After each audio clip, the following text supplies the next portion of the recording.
The drywall began to bulge outward. Something pushing from the inside. A handprint pressed through the paint. Then a second. Then a face. Her face. Skin gray, mouth open from endless screaming, eyes black and empty. She pushed against the wall, stretching it like wet skin. I haven't slept properly in half a year. Not since the night they carried Mrs. Ellery's body out of her apartment in a zipped black bag. She lived alone. She was quiet. Sometimes she baked too much bread and left warm slices at my door. And sometimes, late at night, she screamed. Everyone in the building got used to it. Her night terrors, the doctors called them. But the night she died, screaming stopped. For exactly 6 days. On the 7th night, at 2:14 a.m., I heard it again. A raw, ripping, throat-shredding scream tore me out of sleep. Help! Please, help! I bolted upright. My room was dark, but the screaming, I knew that voice. It came from the wall I shared with her bedroom. Her empty bedroom. I pressed my ear to the drywall. Someone, please, I can't see. It's so dark. My blood ran cold. Mrs. Ellery? I whispered, instantly hating myself for it. The voice didn't acknowledge me, just kept begging, sobbing, wailing. And as suddenly as it began, it stopped, cut off like someone hit mute. I didn't sleep again that night.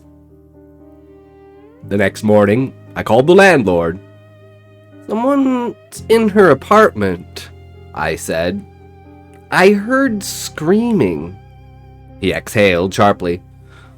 Her place is locked. She's still sealed. Coroner hasn't released it. Then someone broke in. No one broke in, he snapped. If you heard something, it wasn't from her unit. He hung up. That night at 2:14 a.m., the screaming returned. This time, I recorded it. I heard every second of it. But when I played it back in the morning, nothing. Not a whisper. Like the screaming only existed when it wanted to be heard. On the 12th night after it started, I saw something new. Bedroom light flicked on. I froze. The apartment had been empty for 6 months. No electricity, no access. No one had touched it since she died. But now, the light was on. I stepped into the hallway. Her apartment door was still sealed with police tape, completely intact. Suddenly, the screaming burst out again, so loud it vibrated the hallway wall. Help me! Please don't leave me here! I slammed both palms against her door. Mrs. Ellery! Who's in there?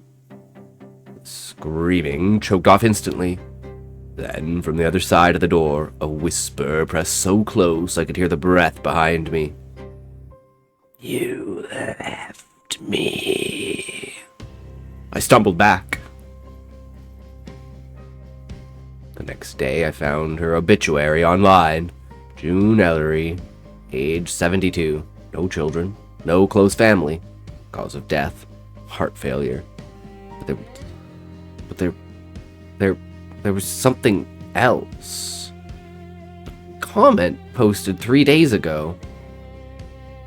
Did anyone hear her screaming lately? I still do. A second one. Her soul didn't leave, it's trapped. The third. He lived next door. Run.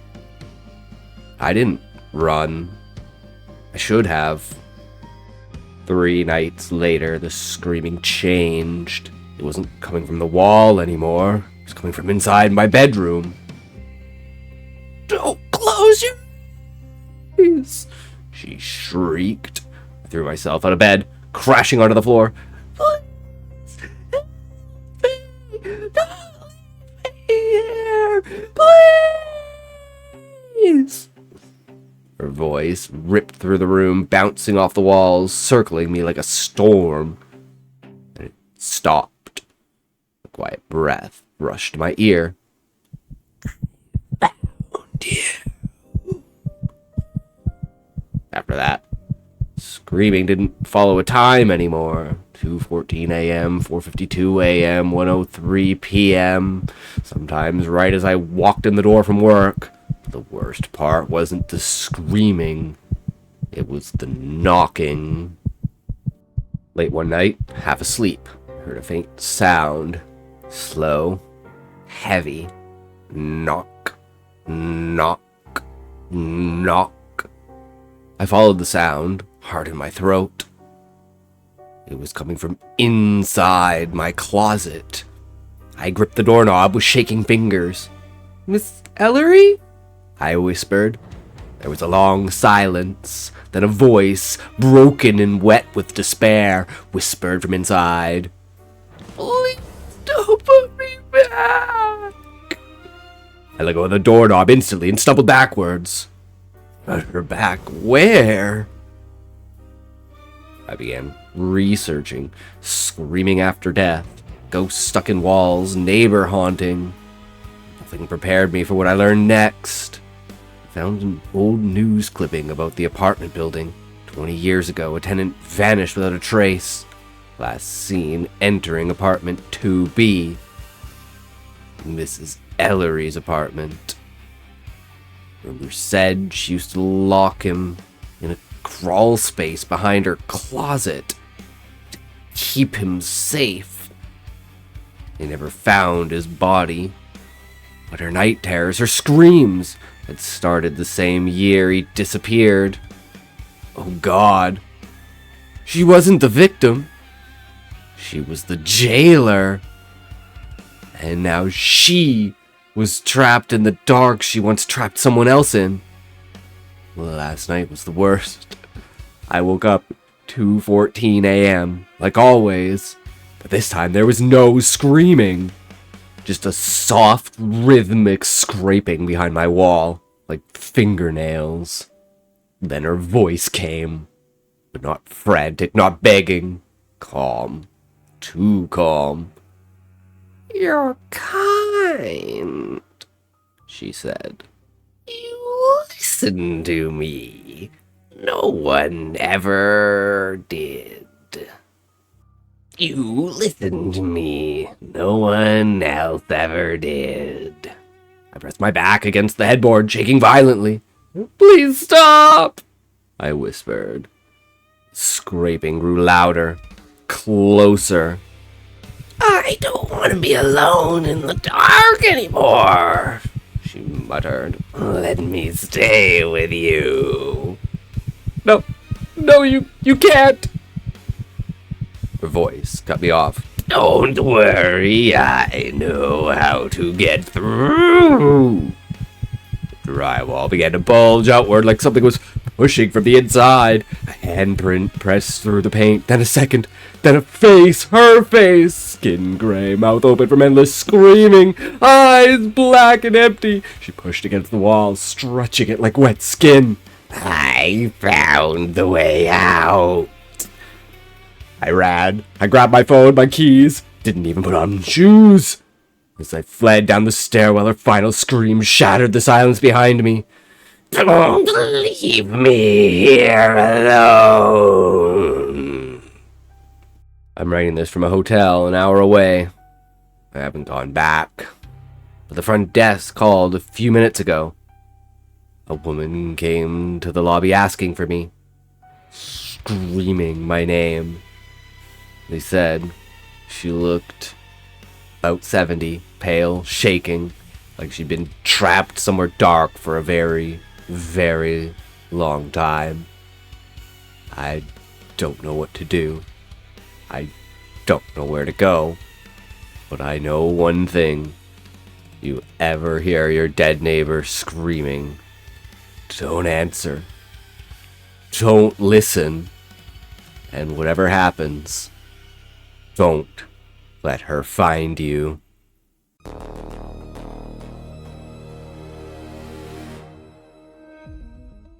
The knife is already buried in my flesh, and my own hand is moving it back and forth like someone else is steering.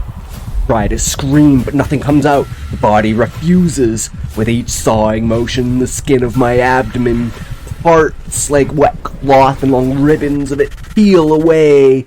I need to start this out with the simple fact that I've never had any mental issues in the past, and I also haven't used any drugs, not even the safe ones. That's more up my sister's alley. I should always say that I am a night owl. I should also say that I am a night owl, usually staying up until 3 or 4 in the morning before heading to work 8, so I usually suffer from sluggishness and tiredness, but I've never had it to the point of audio and visual hallucinations. So, it was a definite shock to my system when I found myself going about my day as normal, struggling through the standard morning routine before realizing that I needed to help Jenny get some mulch. White oak mulch specifically, which is odd because why in the hell do you need that specific of a mulch, and why the hell were you asking me of all people to do it? I was already in my car heading down the road before I realized something. I don't know anyone named Jenny. I also don't know where I was going. It was in the opposite direction of my work, but I was just going about it all like it was completely normal. I was just on autopilot, not thinking, not processing what I was doing, just fully committed to a task without knowing whose or why's. I should probably talk to my sister. I'm starting to get scared of what's going on. This doesn't seem like some odd dream, like delusion brought on by tiredness or being on autopilot going to work. I'm starting to do things I'd never do before, making decisions I'd never consciously make, let alone subconsciously. I was taking a walk in the cool morning air when I realized I was holding something. I looked down to see I'm holding a black leash, and at the end of it is a very confused dog. I panic, holding on to the leash as tight as I can as I grab my phone out from my pocket. 5:37 a.m., and I'm in a place that I don't recognize holding a random dog. I check my location to see I'm in Collinsville, a small town about 15 miles from my house. My mind was racing, trying to figure out why the hell I'm out here so early with a random dog. Then the reason started coming back to me. I need to walk Chris's dog from 5 to 5:30. But I've got to be careful and hurry because he doesn't know I'm doing this, or that I used his hide a key to get into his house. I pick up the dog and run full sprint back to his house, trying to beat the clock. As I walk up his steps, I can see lights on in the house. I open the door as quickly and quietly as I can and shut the dog inside. Just as I go to turn and run, he busts out the front door. "What the fuck are you doing, man? Who the hell are you?" I fell on my ass in front of him in silence, scared shitless. I scramble to my feet and he punches me right in the nose. I stagger backwards, dazed as a wet, grotesque thud rings through my head. I turn around to run away, eyes watery and my head aching. I try to put one foot in front of the other, and I feel another blow crash into the back of my head, sending me stumbling forwards. I struggle to steady myself. I burst into a full sprint swing as I go running towards the woods, trying to get away. I should probably call my sister. I'm speeding down the road, taking a drag off my cigarette, on my way to dig 4 holes that are about 3 feet by 5 feet and around 2 feet deep, spaced 12 yards from one another. I have no idea what Max wants with these holes and why he wanted me, of all people, to do it. I take another long drag on my cigarette, now noticing the invasive burning feeling in my throat and lungs, followed by a heavy feeling on them, almost as though they were instantly coated in tar. I pull into the nearest driveway to cough up a lung. Step out of the car, trying to wave away any smell or smoke surrounding me. I don't smoke. Never have. My sister's boyfriend offered me one when I was like 15, but even then, I was a fairly health-conscious and uptight guy that wasn't into that kind of thing anyways. I did some digging through my car and found a crushed pack of Camels unfiltered. I opened it up to find 5 loose cigarettes floating around inside. At some point, I bought cigarettes and started smoking all on autopilot. I'm starting to wonder how far this stuff will go. I'm starting to remember less and less of my actions leading up to when I realize what I'm doing. I need to call my sister. It's not some odd, benevolent force guiding me to do strange things. It wants me to go out and do things, heinous and evil things, between the random errands for people I don't know and may never meet. I found myself death clutching a knife and speeding to stab a child named Franklin to death. I hit the brakes hard, slamming myself forward, almost knocking myself out and running into a shallow ditch. I grab the knife from my floorboard and throw it out my window. I try to process what I was doing and why. It was telling me what to do, and I could see this child's face in my head and knew I had a duty to kill him. It felt like a promise or something, like a dream that keeps pushing you in one direction. No rage or hate, just an apathetic duty. I need to talk to my sister. I'm in a dense wooded area 35 miles from my house on the northwest. I'm gnawing on the skull of a deer that's been decomposing for at least a week. I push myself away from it and vomit out hair and rotten meat. I don't know what's happening. I don't know if I've been to work, talked to my family, or had anything to eat besides rotting deer meat. I need to talk to my sister. I'm in my car. I feel Franklin for someone. Caught myself looking up where he goes to school. I caught myself speeding in the direction of his home twice. I don't know what to do. I don't know if this is really something or someone telling me, pushing me, guiding me to do these things, or if I'm just going insane. I steel my nerves and go to call my sister. First, I push and dig a knife across my knuckles because I can't let anything stop what I need to do. I throw it out of panic and pain as I grab my hand, trying to stop the blood and dampen the pain. Glass hits my face as I'm drug out of my car. I'm flipped over to face the concrete. My hands are forced behind my back and I feel handcuffs clamped on my wrists and tightened to an uncomfortable degree. Man is saying something, but it's just fuzz and background noise as I try to remember what I was doing. I struggle to recall anything between being forced into the back of a cop car and the now familiar feeling of fire and tar in my lungs. I've been smoking again. I look out the window as the car pulls off. I recognize it. A familiar set of 3 buildings connected by covered walkways. It's an elementary school. Franklin's elementary school. I'm petrified. What I could have done, what I might have done. The good thing. This will make sure I can't mindlessly go on to do something to hurt myself or someone else. I'm walking through the forest towards God. I'm hurting and bloody. My right hand is broken and bloody, and the cuffs are dangling from my left hand. I don't know where the cop is. Feel odd weight and shape in my pocket as I march forward deeper into the woods. I use my crippled hand to bring this thing out of my pocket. It's a bloody knife. I hold it as tight as I can as I walk forward. God is so close. I'm shirtless on my knees in front of it. The knife slices into my belly, causing immense sharp pain. I make the knife glide back and forth, and my skin falls away as blood erupts from my wounds. I hold the strips of my skin taut to make the cutting easier. Through the blood, I see the fat of my flesh as the first strip of skin is removed.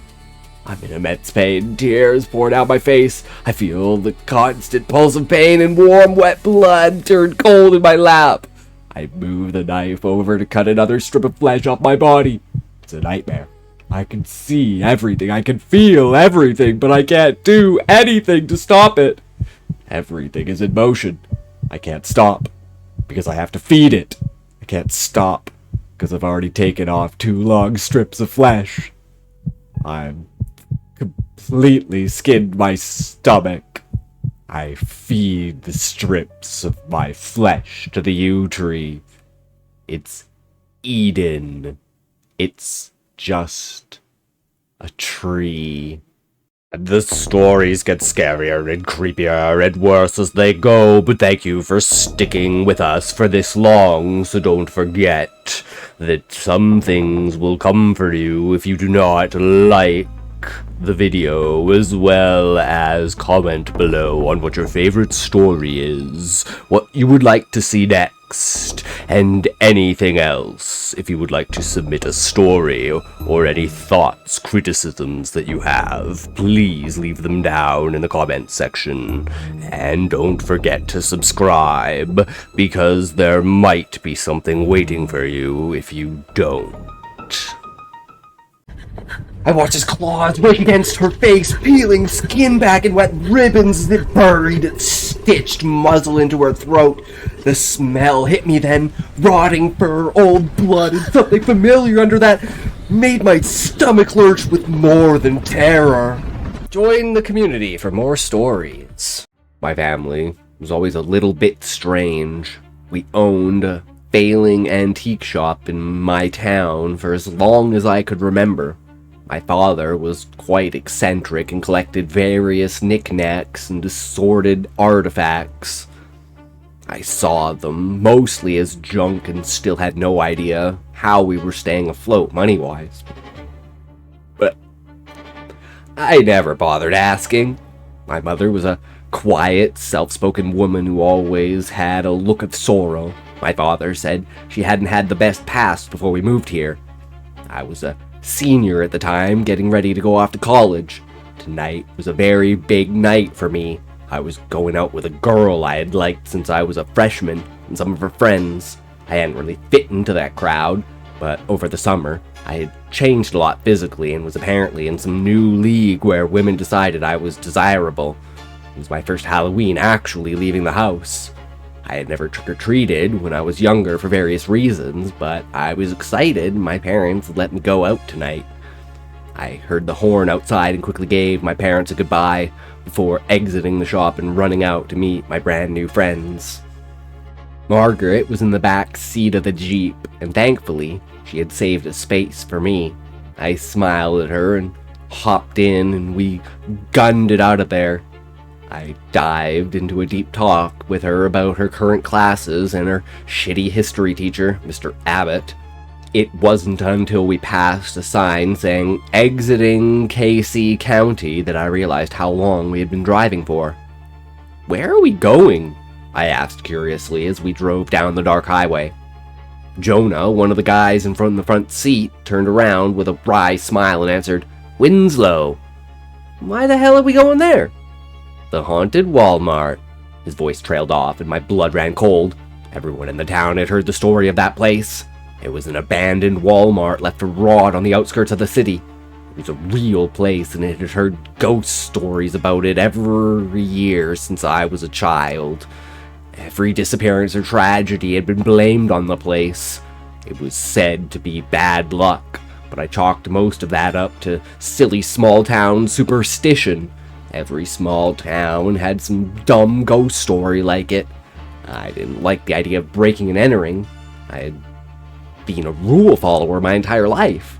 But then again, I didn't want to embarrass myself by seeming like a loser in front of Margaret and her friends. I mean, the place was old and abandoned. The worst that would happen is maybe a warning from the local PD. I figured we might spend a couple minutes max in the place.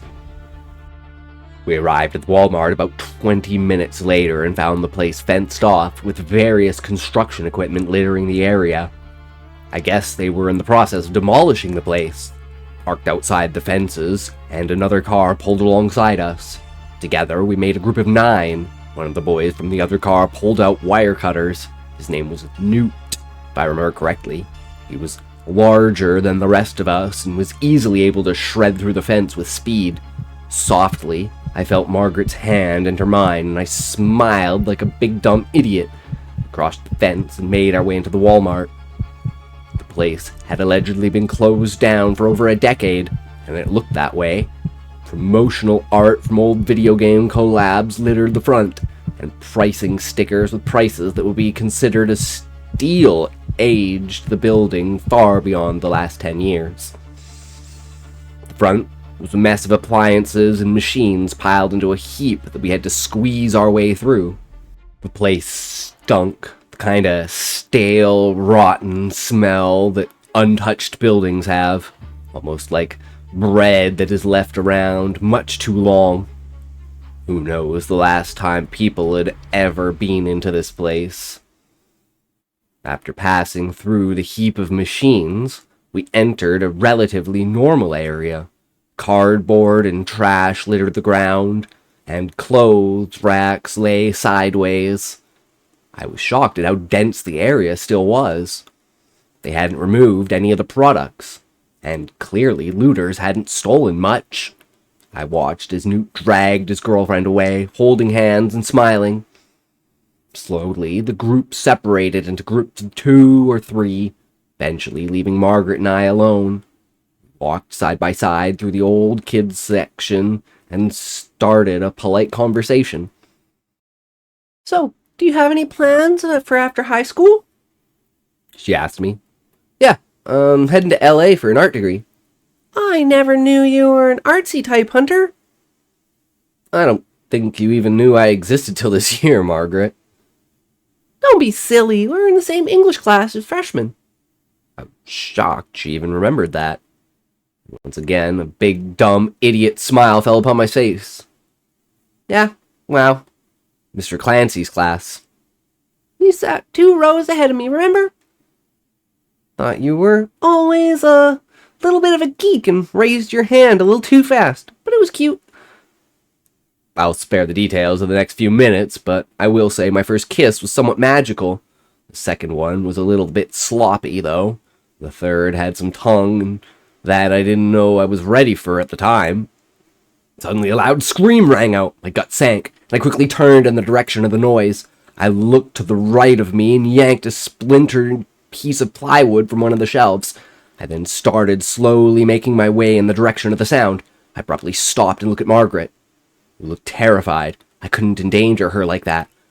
I instead started heading my way towards the exit. Margaret was frantically pulling out her phone and calling someone. Whoever it was, they answered right before we arrived at the heap of electronics. Handy and Newt were missing. We need to find everyone else and get out of here. Stefan is on his way back with Rick right now. It was a few minutes before the 2 boys arrived. Both looked on edge, and one carried a tiny Swiss Army knife that looked about as lethal as a toothpick. Something was following us on our way here. We didn't get a good look at it. Rick was breathing heavily, bent over. We need to leave now. Have everyone come here, and let's get out of here. We don't need to risk anything, I said.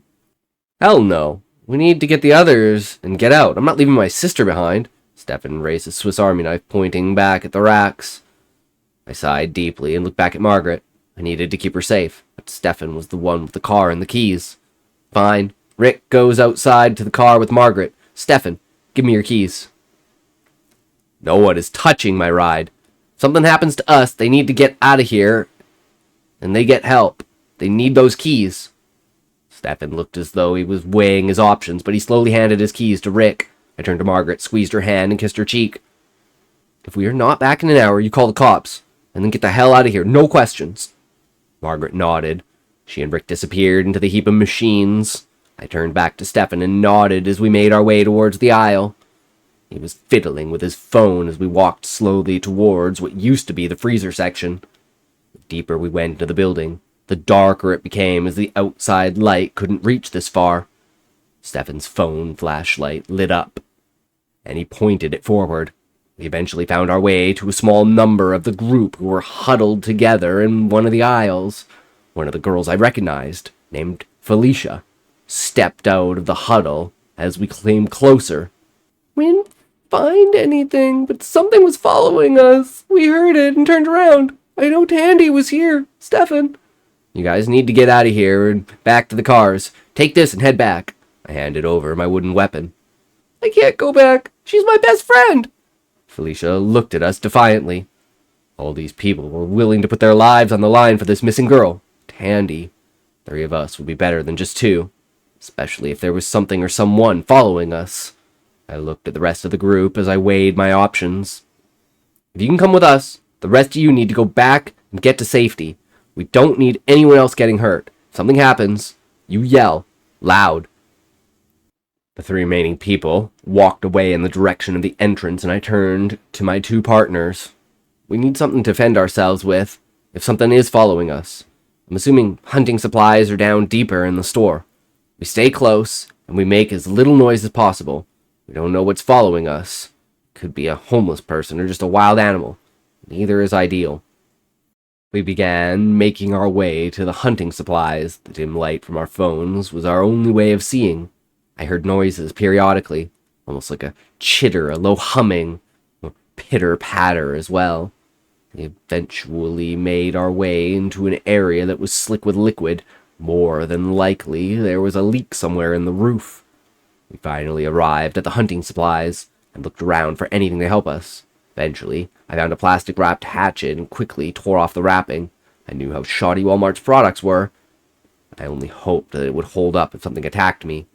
I heard a crackle near me, and I turned to see the girl carrying what she looked like a walking stick. Stefan had upgraded his Swiss Army knife to an actual hunting knife. We had 20 minutes to find them before we turn back and get the hell out of here. We need to hurry up, and a blood-curdling chorus of screams rang out far ahead of us. I charged forward, racing towards the sound. The screams only grew louder as we got closer. Eventually, we turned a corner down to where the freezers were, and we froze. Standing ahead of us, hunched over a bloody corpse, was a humanoid figure. Its back was towards us, and wet noises could be heard as its hands dug into the corpse's stomach. I could see ahead of the figure another body was lying, with a crying girl frantically shaking whoever it was and crying. "Turn the hell around now!" I shouted, raising my hatchet forward to whatever it was that was hunched over the dead body. I regretted my decision instantly. Whatever it was, it perked up instantly, and I could see orange fur covering its back. What the hell was this thing? It turned around to face us slowly. It wore an ill-fitted shirt that exposed its stomach and a pair of worn and tattered pajama pants. It also had some sort of button-up overshirt on it as well, which was torn and bloodied. But that wasn't the worst part. Its face was an amalgamation of flesh and fur. Whatever it was, it had patches of what looked like fur-covered animal skin sewn to its face. It was disfigured, but it was unmistakably a fox's head. The flesh was discolored and rotting, and the only thing human left was 2 deep, dark eyes staring into us. It leaned down on all 4s and tried yelping, but all that came out was a gurgle. I quickly darted to the side to avoid whatever it was, but the girl beside me was not as lucky. The thing barreled into the girl and toppled her to the ground. I saw its fists pound into her face and heard the crack of her skull. I needed to get out of here fast. I quickly yanked Stefan to his feet and ran towards past the first dead body and stopped near the girl who was on her knees over the badly injured boy. It was Tandy, and she was bawling her eyes out over who I assumed to be Newt. "You need to go now!" I yanked her forward, but she refused to listen. I looked back over at the thing, and it was slowly getting up again from the girl's body. I saw her head look like crushed watermelon, blood and brain matter spilled everywhere. I didn't bother wasting my time, and I charged forward, leaving Tandy behind. I wasn't going to get myself killed. Stefan didn't follow me, but I didn't care at that point, as I heard the sounds of the thing grunting and smacking its feet into the floor, charging at the trio. I heard the wet noises and pained screams as I left the scene. I didn't realize I was lost until I somehow found myself standing in front of a passage to the Walmart storage area. I pushed the door open, hoping I could find a back exit. Searching for an exit, I heard the door open and slam again. It was that thing. I knew it had found me. Quickly started climbing the large shelves to gain height on the creature. The shelves were massive and ascended high into the ceiling. I moved as quietly as I could, swearing the creature was following me. Finally, I reached the top and lay down to catch my breath. I heard something on the ground below and quickly looked down to see someone standing between the shelves. "Hello?" the person whispered, and I quickly recognized it as Jonah, one of the people who was supposed to return to the cars. I turned over, hollering down, "I thought you were that thing! I was looking for a back exit!" I began to slowly make my way back down, thankful that it was one of us. "No, I got separated after it attacked us on our way." I heard a loud thump and looked down to see the thing had smacked into Jonah, and he was now hunched over him. Fuck! I reached up to the shelves to once again ascend, but I lost my grip and leaned back. It was almost slow motion as I fell. It felt like ages as my limp body writhed in the air. I landed on my side with a sickening crack as I felt something painful snap in my arm. It was done, and I knew I was going to die. That thing would attack me after it was done with Jonah. I could hear Jonah's cries grow weaker and weaker by the second as the sickening noises of guts being torn out filled my ears. I looked weakly to my side and tried forcing myself to my feet. I fell back down almost immediately. I was sure I'd hurt my leg as well. I looked over and saw I'd fallen close to a large bay door. A dusty button was right next to it. My heart fluttered with hope. I slowly crawled over to the door as I heard Jonah's cries go silent. The creature's yips and growls continued. Finally, I reached the door and used my arm to prop myself up. I couldn't reach the bottom, and I once again tried to get to my feet, but collapsed again. I painfully dug into my side, my hands landing on the hatchet I had slid into my belt. I weakly lifted the weapon, and with as much strength as I could muster, I swung my arm in the air, smashing the dull side of the blade into the button. I heard a roar as the bay door began to open slowly. I was joyous as I turned over and slowly crawled out. I was free! My joy was short-lived as I was dragged backwards. I quickly rolled over, weakly kicking at the creature. It was over. The thing snarled, and this close, I could smell the rotten, musky odor it exuded. The fur it had sewn to its body was matted with both flesh and blood. The flecks of crusty, dried blood hanging off of the flesh. It had a hunger for humans. It had crudely sewn a snout on its own nose. How could this thing breathe? I could see the inner human mouth of the creature, almost hidden by the rotting and loose teeth of the dead fox's jaw. Its flesh was yellowed and grayed at the sewn marks. It had been done shoddily. Had to be excruciatingly painful. Its hands clawed at me, gnarled long nails matted with blood dug into me like talons. The creature's face dipped low into mine, and I turned my face away. Its hot, disgusting breath caused me a dry heave. Then suddenly the thing stopped. Its hands released me, and the snout grew deeper into my neck, smelling me. I felt the tough, grating fur on my neck. Then it raised its head and stared into me. I saw a glimmer of something in its eyes as it stood and charged out of the building. It hadn't killed me. Why? My fading consciousness didn't give me much time to formulate an answer. I awoke sometime later in a hospital bed. I saw my arm in a cast and my head was cloudy. My mother was the first to notice my eyes opening, and she quickly called the nurse. The nurse checked on me and spoke a few words to my mother before my parents both turned back to me. I saw my father's mouth moving, but I focused on only one thing. My mother was playing with a locket on her neck. I had seen it a million times before, and I had never bothered to ask about it. I felt myself slip away again, and when I woke up again, I was alone in the dark room. I looked down and saw something on my bedside. It was the locket. I had to look at it. I painfully reached out my arm and grabbed it. I delicately opened it, and my blood ran cold. Inside, there was a photo of my father, my pregnant mother, and a third person I had never seen before. He had dark black eyes. It was him. That thing in that Walmart. It was that boy. I turned the locket over and read the name on the back. John St. John.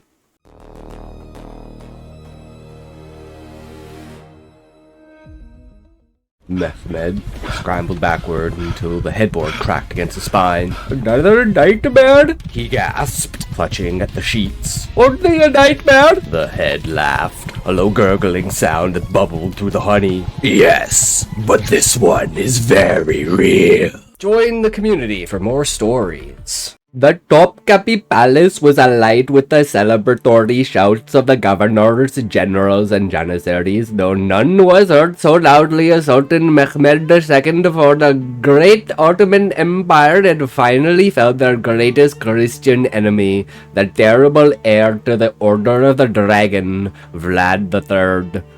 The expansive banquet hall was thick with the succulent smell of roasted meats and sweetness of baklava and honey and fruit, the complex aromas of saffron and spices from different lands. Guests enjoyed the traditional Arda sword dancing of the Saudis and the beating of their mighty war drums. However, soon a new sensation entered the hall. The smell of honey increased and wafted through the halls, and it was preceded by a grand procession of the humblest servants of the Sultan that followed by a rhythmic dripping against the vibrant mosaic tiles. The servant presented to Mehmed the head of Vlad III, impaled on a spike and preserved in a slathering of honey.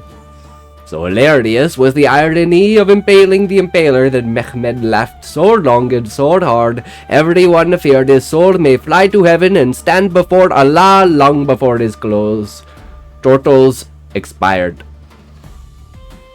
After the festivities finally ended, the servants removed the head from the sardonic spike and placed it on an ornate iron box sealed with wax and left it to the rest of the Sultan's trophy room. In the following days, the servants were called often to attend to the cleaning of that box because a mixture of blood and honey leaked from it. They cleaned it daily, yet no one dared break the seal to determine the cause for fear of the Sultan's wrath. The servants who cleaned it reported amongst themselves of strange dreams in the following nights. Some were chased by swarms of bats until they were driven off cliffs. Some were pursued by packs of wolves until they could no longer run, and dogs mangled them to shreds. Some were pounced on by a dark figure and killed. These were merely dreams until it became reality. The servant who dreamed of the bats could swear he heard their horrid screeching and flapping wings all day without end, yet no one believed him. It was more believable once he tossed himself out the palace window to the end of madness. The palace guard who had dreamed of the wolves shopped for spices in the bazaar until he was accosted by a wild pack of dogs and torn to shreds in seconds. A handmaiden who had seen the figure in her dreams was found dead in the trophy room in front of the cursed box. She was pale as a ghost, and the physician determined she died of a horrible fright. The wax seal was broken. Mehmed ordered from that day that no one should go near the box or enter the room, and called a fast across the province in fervent prayer so that Allah may save them and his people from this evil. It was not long before Mehmed himself suffered terrible night terrors, nightmares of the same lot, bats and wolves and dark pounding figures. In one instance, he relived the traumatic day, marched into an empty Wallachia and encountered the forest of the impaled. Only this time, the 20,000 dead turned on their spikes to face him, their exposed bones cracking as they turned, and declared, "Allah cannot save you." Mehmed awoke in a terrible sweat on that night in hopeless bid to escape the nightmare.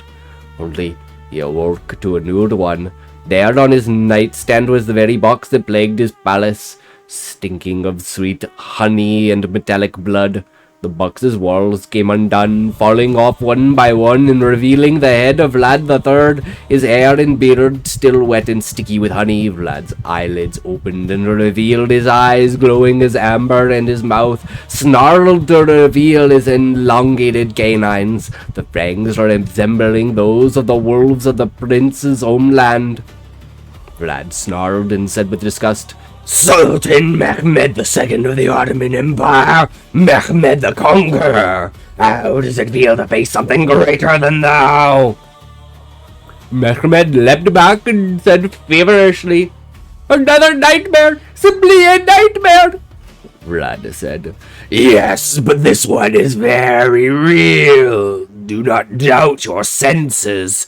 Or do. It is more pleasing to watch you squirm." Mehmed trembled, and he barely kept his voice steady as he asked, "Is this the work of your Christian God?" Vlad laughed and spoke with disdain. "The disciples of Muhammad, so ignorant they believe Christ capable of such abominations. Nay, Sultan, this abomination is of your doing." "What do you speak of? None in my court practice such darkness." "When I and my traitorous brothers were but whelps captive in your father's court, when we were tossed into prison because of Mercia's actions, I encountered an obber." Mehmed gasped, "A demon that feasts on blood." "It shifted me into the form of a bat and snuck into my cell. It festered while I slept. I awoke to its teeth in my throat and smashed its head with a stone. It still got up. I grabbed the leg of the nearest chair and penetrated its heart. This finally killed it. Your father had left me in that cell to starve, yet I hungered no longer, for now I had plenty of meat." Mehmed reeled in disgust and asked, "This event turned you into what you are, an armor?" "In my people's tongue, it would be called Strogoi. Sometimes Mulo. There are many names for what I am, for the undead creature and demons of mortal plane have lived long before language, and they will exist long after." I destroyed you! I'll burn your body! Vlad laughed at the Sultan's absurd confidence and said, "And where is my body, O great Sultan?" Mehmed's face dropped. For the Impaler's head was in front of him. His body had been left in Wallachia, and the rumors were that the monks had hidden it. Vlad said, "I will find my body, Mehmed, and I will see you impaled." Vlad then screeched a horrific, high-pitched scream that shattered Mehmed's ears, and then he dissipated as his head transformed into a bat and flew off into the night. The guards stormed in and found Mehmed rocking back and forth, his head between his knees, as he repeated over and over, as if it were the only phrase tethered to the Sultan in his realm. "Allahu Akbar, Allahu Akbar, Allahu Akbar." In the following years, Mehmed II tightened his control over Wallachia and the surrounding provinces, raided monasteries and towns regularly, feverishly searching for the cursed body of the undead Impaler. After no luck, Mehmed extended his efforts and took the port town of Otranto, hoping to launch an invasion into Rome, for he feared the Pope himself had the body of the Christian warrior. In May of 1481, Mehmed marched with his forces from Constantinople for his campaign against Italy, but soon encountered terrible swarms of bats. Mehmed feared the wrath of the blood-sucking prince and ordered his men to take every bat and nail them to trees with wooden stakes in hopes that Vlad would either be killed as he took the form of a bat or that he would relent on seeing his own forces impaled. But deep in the night, a bat bit down on the Sultan's neck, and while Mehmed quickly staked the bat, the damage was done. Within a day, the great Sultan of the Ottoman Empire was gravely ill, pale, sweating, thirsting greatly, yet water could not satisfy him. The physician examined him and declared with sadness, "Our great Sultan has fallen to the sickness of the Obar. He will soon turn into one himself." Mehmed cursed aloud and said, "Vlad Dracula, may Allah damn him and his dark forces to Jahannam!"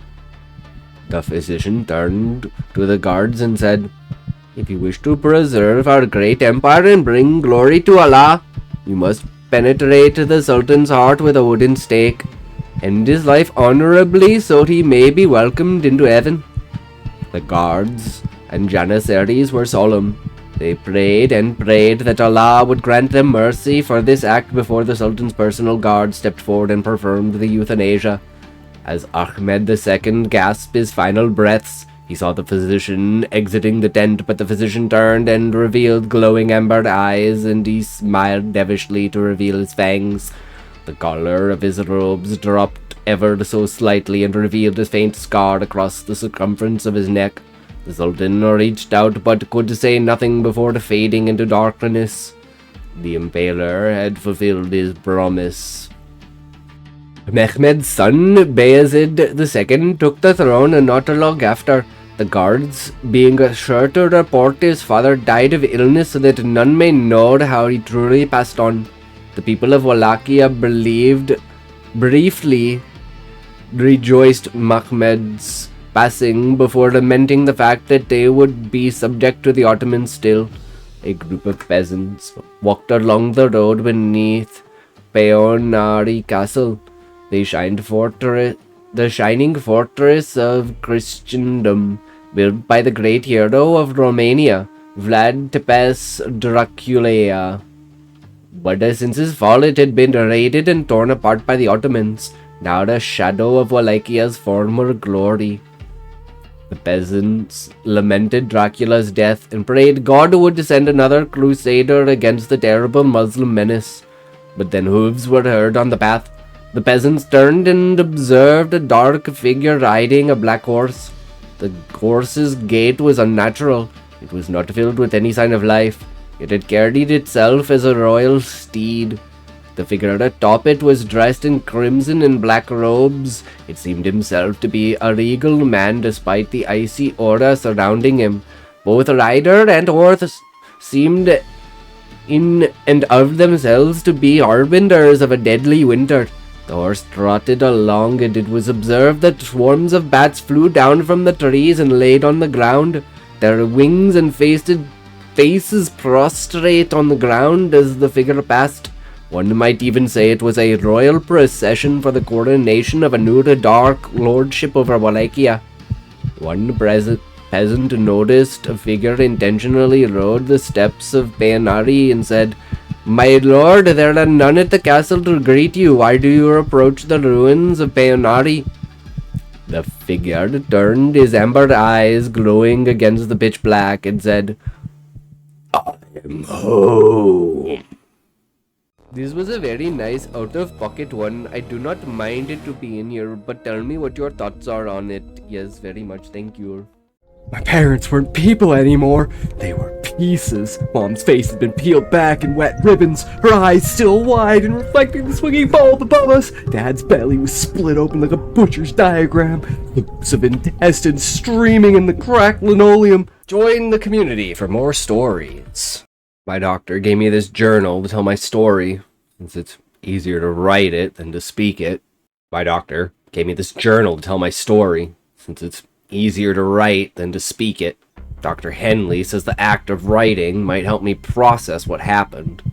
might help me find some semblance of peace in this sterile white hell they call treatment. Even though they put me in this asylum to get better, even if I'm here for life, my past still haunts me after 12 years.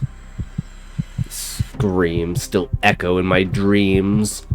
Taste still lingers on my tongue no matter how many times I brush my teeth until my gums bleed. I assume you all are wondering how I ended up here, what I did to get locked up in the first place. The orderlies whisper about me in the hallways. I can hear them through the thin walls of my cell. They call me the butcher boy, the child killer, the monster of Millbrook. So many names for one broken 15-year-old who lost everything in a single night. So, sit down and get comfy and I'll tell you my story. Every gruesome, blood-soaking detail that led me to this padded room where I count ceiling tiles and wait for death. It was a cold night in October 1973 when I was pacing the length of my bedroom. Floorboards creaked beneath my bare feet, each step a metronome marking time until my world would collapse. The smell of faint mold and screams of my parents fighting again made me nauseous. Their voices carried through the paper-thin walls of our decaying house. Dad's slurred accusations about Mom's drinking, Mom's shrill denials that fooled no one. The sound of breaking glass had become as common as the evening news in our home. You see, for the past month, my conscience has been fogged by this voice.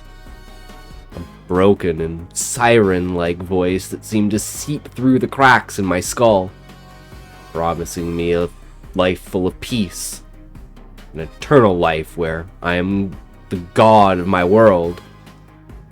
At first, it was just whispers during the quiet moments, when I was falling asleep, when I was alone in the school bathroom, when I hid in my closet while my parents destroyed each other downstairs. But it grew stronger, more insistent, until it was a constant companion drowning out my own thoughts. The voice told me things, secret things about my neighbors, about the kids at school, about the darkness that lived in everyone's hearts. Showed me visions of a world where pain didn't exist, where I could reshape reality with my bare hands, where I could make the screeching stop forever. I tried to block it out, using music and everything in my power to just ignore it. I played my radio so loud that Mrs. Henderson next door complained to my parents. I stuffed cotton in my ears until they bled.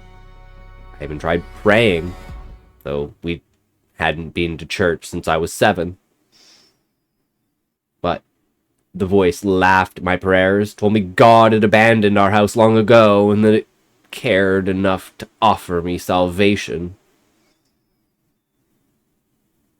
The cuts on my arms weren't from my parents' fights. They were from my own desperate attempts to feel something other than the voice's seductive promises. Each slice was a small rebellion, a way to remind myself that I was still human, still in control. The voice cooed over my pain, told me how beautiful the blood looked, how it tasted so much better than the fear that poisoned everything else. But over time, I just couldn't take it anymore. The broken glass, the lacerations on my body from getting in the crossfire of my parents' crumbling marriage. When my mother looked through me like I was already dead, and it all became too much. The voice grew impatient, angry when I resisted. It showed me images of my parents' deaths, played them on repeat and behind my eyelids until I couldn't tell if they were nightmares or promises. That night, when Dad came home drunk and started throwing plates at the wall, Mom started started screaming about how should have gotten that abortion when the voice began shrieking so loudly I thought my eardrums would burst. I blacked out, letting that thing take over my mind and body, letting it consume me completely. Last thing I remember before the darkness was the voice whispering, "Finally, my sweet child. Finally, you understand." When I came back to, I panicked. The silence was deafening after so many weeks of constant whispers. I saw what I did, but I don't remember doing it. All I remember is standing in the pool of my parents' blood and guts, their bodies mutilated and torn to bits by my own hands. The kitchen looked like a slaughterhouse. Blood splattered on the yellow wallpaper, chunks of flesh hanging from the light fixture. My mother's face carved into something unrecognizable. The taste of something, meat and blood, was stained on my tongue. Feeling of the raw flesh between my teeth forever burned into my mind. I could feel it under my fingernails, sticky and warm. My clothes were soaked through. My bare feet slipped in the crimson puddle that had been my family. I was only 15. I didn't know what to do. So I did what I assumed anyone in my shoes would do. I fled. I ran out into the cold night, far away from the horrors I created in my own home. The October wind cut through my blood-soaked pajamas, but I felt nothing. I was numb, empty, like a puppet with its strings cut. I cowered in the broken and rotting shelter of an abandoned house near the mountains. One no one has ever tried to fix. Left there to rot like everything else in our forgotten town. The house had been empty for decades. Its windows boarded up. Its roof caved in from years of neglect. But it was a shelter. And I was tired of running. For 3 days, I lived on rainwater and the few canned goods left in the pantry. Thought maybe it was over. Maybe the voice had gotten what it wanted and would leave me alone. I dared to hope that I could turn myself in, confess my sins, and find some kind of peace in prison. That voice came to me again. But it wasn't as gentle as before. It was threatening and vivid in what it said. I had no choice but to keep going. It wouldn't stop screaming at me, yelling and telling me to follow its rules, to feed it. Voice was stronger now, more confident. My parents' murder had given it power. "You think you can run from me?" it hissed in my mind. "You think you can hide? You are mine now. Forever. And you will do as I command, or I will make you suffer in ways you cannot imagine." I knew then that what was going on wasn't just some manic episode, but something beyond what our human mind can imagine.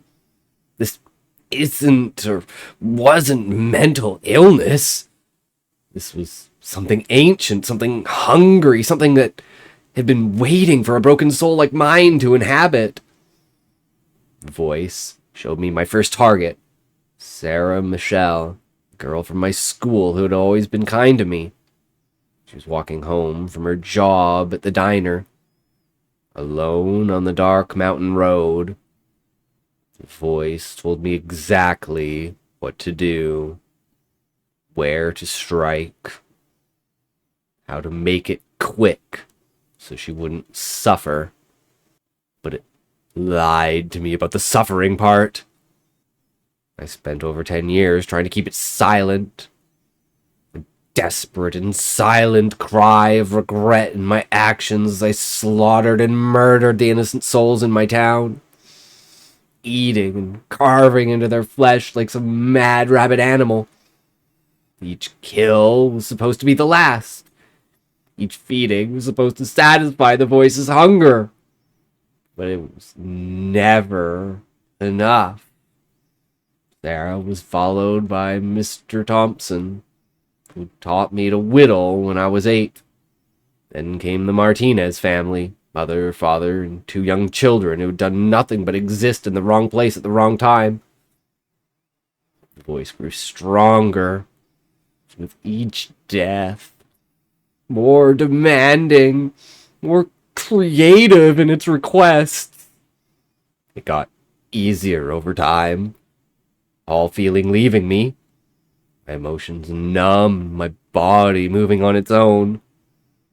A mindless drone, a slave to the hands of a vengeful creature who preyed onto my feeble mind. I stopped thinking of my victims as people and started seeing them as the voice saw them. As meat, as fuel, as stepping stones to whatever dark purpose it served. The town of Millbrook lived in terror for a decade. They called me the Mountain Butcher, the Ghost Killer, the Devil's Son.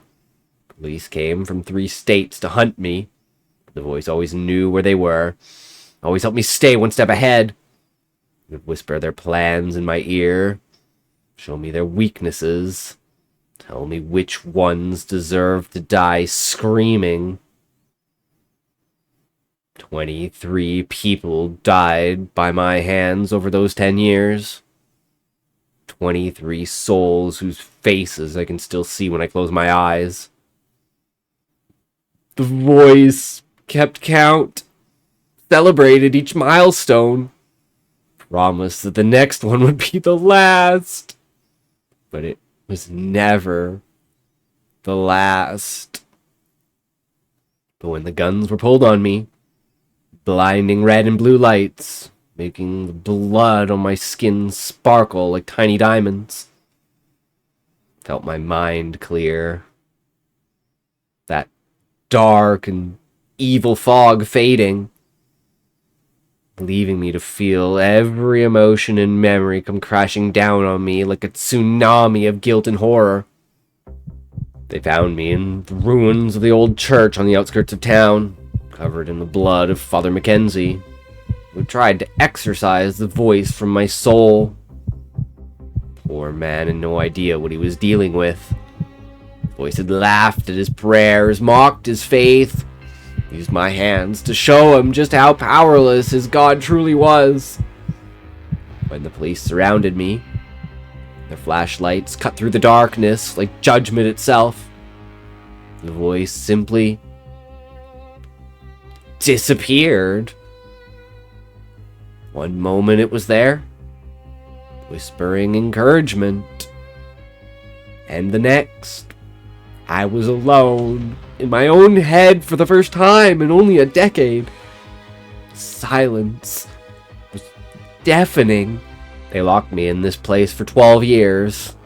And over that time, I haven't heard that voice. I can still taste the raw meat, feel the blood on my skin, even though I've tried to get rid of it one too many times. My doctor has tried many times to make sense of what I went through, but to no avail. Dr. Henley is a kind man, patient in ways I don't deserve. He's tried every medication, every therapy, every treatment known to modern psychiatry. But how do you treat something that isn't mental illness? How do you cure a soul that's been hollowed out, filled with something else? The other patients here are broken in other ways. Some hear voices too. Theirs are different. Theirs are products of chemical imbalances, traumatic experiences, genetic predispositions. Mine was something entirely different. something else. Something that chose me specifically because I was weak. Because I was alone. Because I was desperate enough to listen. Though I've recently started noticing how my doctor has been acting strange. He's more on edge and paranoid. Distant and easily annoyed. Dr. Henley used to spend hours with me, genuinely concerned about my progress. For the past few weeks, he's been cutting our sessions short, avoiding eye contact, his hands shaking when he writes in his notes. I thought maybe he was just tired, maybe dealing with problems at home. But then I started noticing other things. The way he stared at the other patients with hunger in his eyes. The way he licked his lips when they talked about their pain. The way they'd disappear for hours at a time without explanation. But it was when I watched him slaughter and mutilate a dozen patients and a handful of staff members.